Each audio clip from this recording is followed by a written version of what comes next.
Hey trainers, Happy New Year! May 2023 be the best year of the 2020s yet. Not a high bar, I'll grant you that, but that's where we find ourselves. Speaking of, if my voice sounds awful, it's because I'm sick. Again. So, sorry about that. I'll do my best to keep things as ungross as possible. Anyway, you're with Pewter City Gym today, and we're doing another Solah Region Pokedex entry. For those of you who are new, welcome! In this video series, we're creating Fakemon from my region based on Southern California and some of the surrounding areas. So, tons of desert, pretty suburbs, big cities, more desert, beaches, desert, and desert. So far, we have a Gachapon-inspired Rotom form, starters in vegetable, spicy, and moist styles. We have two sets of regional bugs, regional rodents, and birds and dogs, oh my, an ultra beast that could just gaze at you all day, some regional amphibians and reptiles, one set from Kanto and Johto, and one set from Germansburg. We have some ghosts known to haunt derelict warehouses, and we have some festive gingerbread cookie fairies. Hey, if you enjoy Fakemon and Pokemon content, I'd really love it if you could like and subscribe. I post new Fakemon videos every month and a lot of Let's Play content. So if that sounds like your jam, please, you are welcome here. So today we're going to be looking to add another staple to the old decks. The rock type, rock.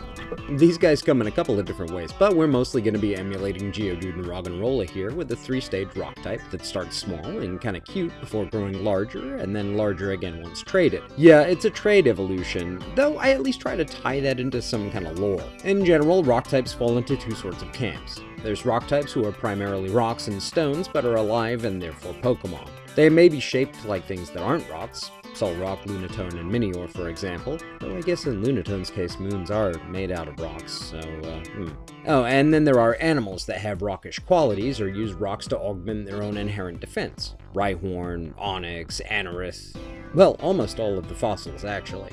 Dwebble, Rockruff. There are a couple of exceptions, of course. Roly-Coly goes from a mobile rock to a coal-powered kaiju, and Nihilego doesn't really read as a rock type just by appearance alone. But very broadly, for the most part, I wanted something from the former camp. We already have a Gravelese for the second group, as it has rock as a secondary typing. Rock types are a staple of caves and deserts in the Pokemon games, and Solah will have plenty of those. Let's head on over to the lab and get this show rolling. So, Southern California is kind of famous for rocks. It's true. The Vasquez Rocks are an incredible park in Southern California. They're named for Tiburcio Vasquez, who, depending on who you ask, was either a notorious bandit or a resistance fighter against Anglo-American oppression. This was back in the mid to late 1800s. He used the rocks that were later named after him to evade capture by the authorities, and actually has a lot of other places, both natural and man-made, named after him as well. And chances are pretty high that you've actually seen the Vasquez Rocks on TV or in movies, as they've been in a lot of stuff. Literally every single series of Star Trek, apart from Discovery and Strange New Worlds. They are in Galaxy Quest. The angry video game nerd movie, Planet of the Apes, Bill and Ted's Bogus Journey, Joe Dirt, a bunch of Power Rangers stuff.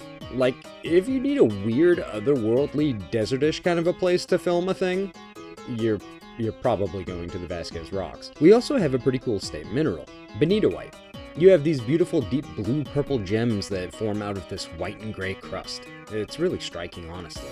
But the main influence here is the Southern California Desertscape Rock Garden. See, lawns are kind of expensive and a little wasteful when you live in an area that doesn't naturally get a lot of rainfall, you know, because it's a reclaimed desert. You generally have to rely on sprinklers or watering manually with a garden hose, and that's just a lot of water and potentially time to spend on a monoculture ecosystem that provides very little by way of benefit to anything. Yeah, I'm honestly not a fan of the traditional lawn. A lot of others out here agree with me, and so we'll have a rock garden or a gravel yard planted with native plants or other drought-hardy specimens. My thought when trying to come up with a Pokemon concept was, what if some of these little stones were Pokemon, scooped up and dropped on someone's desertscape yard by mistake, separated from family and friends and wandering around in an alien landscape? You know, an alien landscape like the Vasquez Rocks keep being cast as. Sounds lonely, right? So there are 1,000,001 sketches.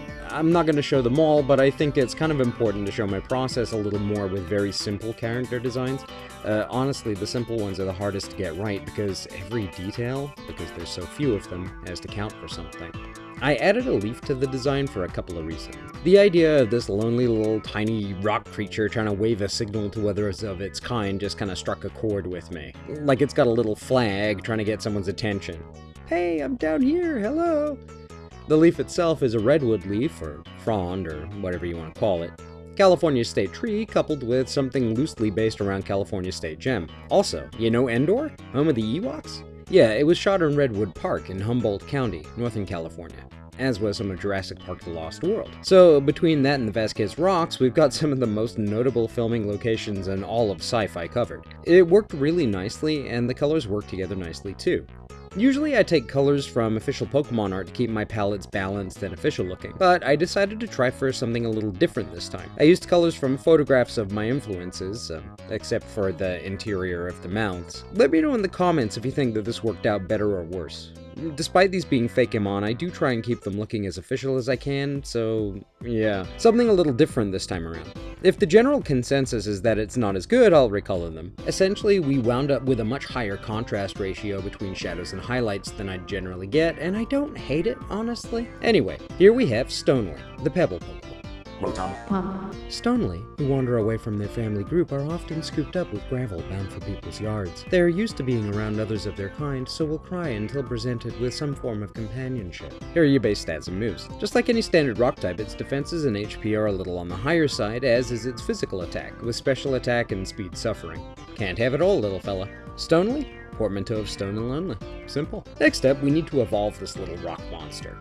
I've always enjoyed multiple Pokemon combined into one, like Magneton, Wugtrio, Execute, Combi, Stakataka. I think it just speaks to the more monsterish aspect of these creatures. There are real animals that are collections of creatures, of course, jellyfish being one key example. They're actually colonies of little creatures living in perfect deadly harmony. But more often than not, when we think of creatures molded together, we think of nightmarish monsters like Rat Kings, or Cerberus, or Frankenstein's monster. Unholy amalgamations of flesh that seek nothing but destruction, and whose enemy is the very peace we all hold so dear. Anyway, here's a couple cute little rock guys.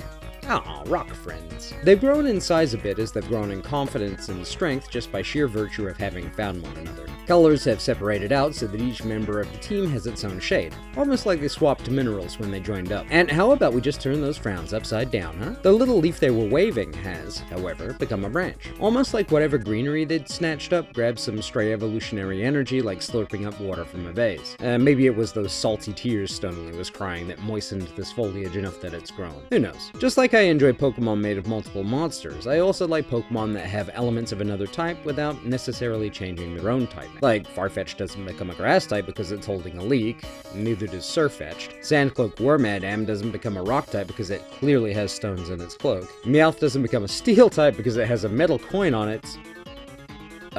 wait, never mind that one. The Timber line is a mono fighting line, even though it could go from grass to steel to rock. Bolduo here doesn't become a grass type because it's holding a branch, because the branch isn't a part of the monster itself. And that's the name. Meet Bolduo, the boulder Pokemon. Having reunited with a long-lost friend, Bolduo is born from the bond they share. They have grown mighty through cooperation, and will work together to take care of any obstacle in their path. Here are your stats and moves. Our third and final stage brings more of those rock garden elements to the fore. Still a mono rock type, but the branch it's holding has become more tree-like. Not a redwood though. It's become more of its own thing, weirdly enough, and is more reminiscent of some of the sculptured bonsai and bonsai-inspired but drought-resistant shrubbery that you'll often see in rock gardens and desertscape yards out here. It does get a few grass-type attacks though, but we'll get to those. It also has more happy little Stonely and Bolduo that have joined the party.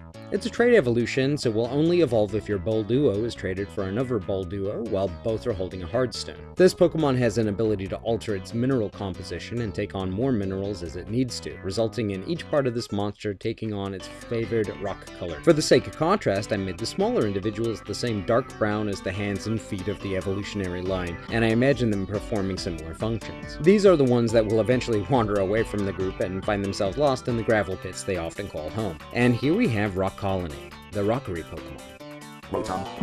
Rock Colony are formed when Bolduo meet and collide while holding hardened stones. They split and divide, absorbing nearby minerals and creating multiple Stonely that cling to whichever Bolduo they can find nearby. No one knows which Stonely belonged to which Bolduo originally.